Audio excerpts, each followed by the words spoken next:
वक्त की बड़ी खबर दर्शकों को बता देते हैं। जो इस वक्त की बड़ी खबर आ रही है, अहमद पटेल की बेटी मुमताज पटेल ने पलटवार किया है। विपक्ष की छवि को खराब किया जा रहा है, ये मुमताज पटेल का कहना है। और मुमताज पटेल हमारे साथ खुद फोन लाइन पर जुड़ चुकी हैं। मुमताज जी, जो ये आरोप लगाए गए हैं एसआईटी के हलफनामे का हवाला देते हुए बीजेपी की ओर से, क्या कहेंगी आप? इलेक्शन से पहले तो ये होना ही था जी। तो ये मैं तो यही बोलूंगी कि शायद अगर आप एसआईटी की रिपोर्ट देखेंगे, बाकी पॉलिटिशियन के नाम तो मेंशन किए नहीं है, उनके नाम में अभी भी वजन होगा, इस वजह से नाम ही काफी है। जिस तरह से तत्कालीन कांग्रेस अध्यक्ष के पॉलिटिकल एडवाइजर से पैसे लिए थे, ये कहा गया है, सीधे तौर पर आरोप अहमद पटेल पर। जी, तो आप खुद ही देखिए कि एसआईटी रिपोर्ट में क्या लिखा गया है। इतनी बड़ी कॉन्स्पिरेसी 20 साल 25 साल हो गए, आज तक सरकार ने, जब वो जिंदा थे तब क्यों नहीं उनको प्रोसिक्यूट किया? जी, और अब आपको लगता है कि चुनाव, जी हाँ, चुनाव से पहले ऑफ कोर्स बड़ी खबर है, वो हर चुनाव से पहले कुछ न कुछ आता है। पिछले चुनाव में शायद कोई टेररिस्ट मिले थे अस्पताल में, आज वो गायब हैं। उससे पहले पाकिस्तान में सीएम बना रहे थे उनको, शायद गुजरात का, तब वो था। अब मुझे तो लगता है कि 2027 में भी कोई नई कंट्रोवर्सी आएगी जरूर। ये सीधा हमला क्या 10 जनपद पर है अहमद पटेल का नाम लेकर? नहीं, न्यूज अच्छी चलती है, नाम अभी भी चल रहा है, इलेक्शन 6 महीने में है, बस और कुछ नहीं है। और खास अभी वो है ही नहीं डिफेंड करने के लिए अपने आप को, तो क्या फर्क पड़ता है एसआईटी रिपोर्ट में जो मर्जी लिख दे। जी, और जिन एविडेंस का हवाला देते हुए एफिडेविट लगाया गया है। हाँ, तो एविडेंस में और भी तो लोग होते हैं ना, तो बाकी सिर्फ बड़े सिंपल तरीके से लिखा है, 2 कोई विटनेस है, उनका नाम डाल दिया है, बाकी पॉलिटिशियन तो मिले, कौन थे वो पॉलिटिशियन, क्या है। अब इससे मैं पढ़ना नहीं चाहती, मैंने ट्वीट किया हुआ है, आप मेरा स्टेटमेंट काफी है। जी, एज अ फैमिली मेंबर हम उनके काम में इन्वॉल्व नहीं थे, तो उस चीज से मैं कोई कमेंट करना नहीं चाहती हूँ। बट ये बहुत ही गलत बात है। मैं पिछले 1.5 साल से देखती हूँ, बार बार उनका नाम कहीं भी कुछ भी हो डाल देते हैं, क्योंकि आज वो है नहीं डिफेंड करने के लिए, तो बहुत ही आसान है। मुमताज जी, लेकिन एक अहम सवाल ये हो जाता है कि सीधे अहमद पटेल के जरिए सोनिया गांधी पर यह हमला बोला गया, और ये भी कहा गया कि तीस्ता न सिर्फ पैसे ले रही थी, कैश पेमेंट ले रही थी, बल्कि उनके पॉलिटिकल एम्बिशंस भी थे।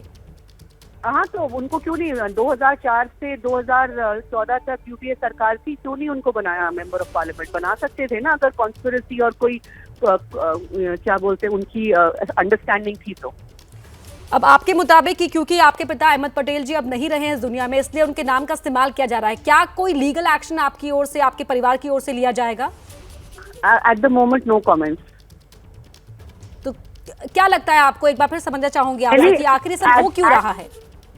नहीं, अब इसके बारे में मैं क्या बोल सकती हूँ, आप लोग ज्यादा जानते हैं। मैंने अपना एज अ फैमिली स्टेटमेंट दे दिया। अब जो पार्टी स्टैंड देगी या पार्टी अपना स्टेटमेंट देगी, वो डिपेंड उन पे करता है। शायद पार्टी ने अपना स्टेटमेंट दिया और प्रेस कॉन्फ्रेंस करेंगी। तो पार्टी लीडर से आपकी बात हुई? I don't want to comment on it, बस इतना ही कहना चाहूंगी। शुक्रिया बहुत बहुत।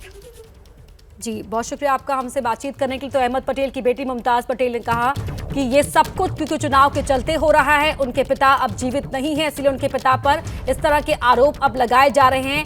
8 साल शासन के बाद भी कांग्रेस पर आरोप लगाए जाना ये साफ जाहिर करता है कि ये बीजेपी की नाकामी है। और जब बीजेपी की प्रेस कॉन्फ्रेंस के बाद कांग्रेस भी पलटवार करते हुए प्रेस कॉन्फ्रेंस करेगी, और एक फैमिली मेंबर होने के नाते उन्होंने हालांकि किसी भी तरह के लीगल एक्शन की बात फिलहाल नहीं की है, लेकिन ये कहा है कि ये सब आरोप ये इसलिए लगाए जा रहे हैं क्योंकि एसआईटी अब एक टूल बन चुकी है। कांग्रेस की प्रवक्ता सुप्रिया श्रीनाथ की ओर से भी ये कहा गया कि तमाम एजेंसियों को यहां इस्तेमाल किया जा रहा है कांग्रेस को बदनाम करने के लिए, उसके नेताओं को बदनाम करने के लिए। और मुमताज पटेल, अहमद पटेल की बेटी ने कहा क्योंकि उनके पिता अब जीवित नहीं है, इसीलिए उनके पिता का नाम अब इन कागजों में एसआईटी की ओर से, एजेंसी की ओर से इस्तेमाल किया जा रहा है। इस वक्त की बड़ी खबर आपको बता रहे हैं, और थोड़ी देर में बीजेपी की ओर से भी एक बड़ी प्रेस कॉन्फ्रेंस करने जा रहे हैं बीजेपी के प्रवक्ता संबित पात्रा।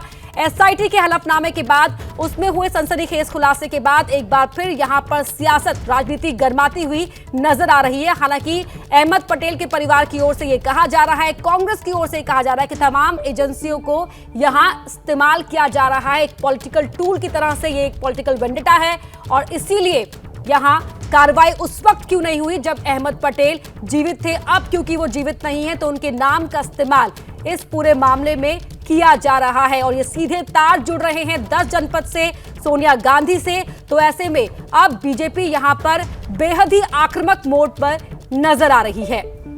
तो गुजरात दंगा केस में तीस्ता सीतलवाड़ की जमानत अर्जी के खिलाफ एसआईटी की ओर से ये हलफनामा लगाया गया है, जिसमें यह सनसनीखेज खुलासा हुआ है कि तत्कालीन कांग्रेस की सरकार को गिराने के लिए तीस्ता सीतलवाड़ कांग्रेस के दिग्गज नेताओं के संपर्क में थी।